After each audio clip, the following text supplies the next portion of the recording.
রাতের অন্ধকারে আমাদের যে অস্থায়ী বুথ কেন্দ্র, সেই বুথ কেন্দ্রটা পুড়িয়ে দেওয়া হয়।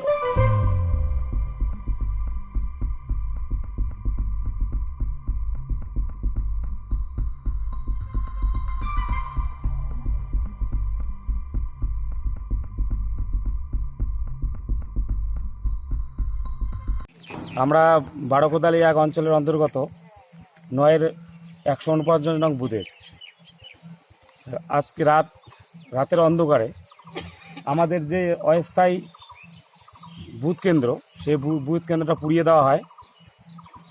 এই পুড়িয়ে দেয় রাতের অন্ধকারে। এখানের যেহেতু বিরোধী বিজেপি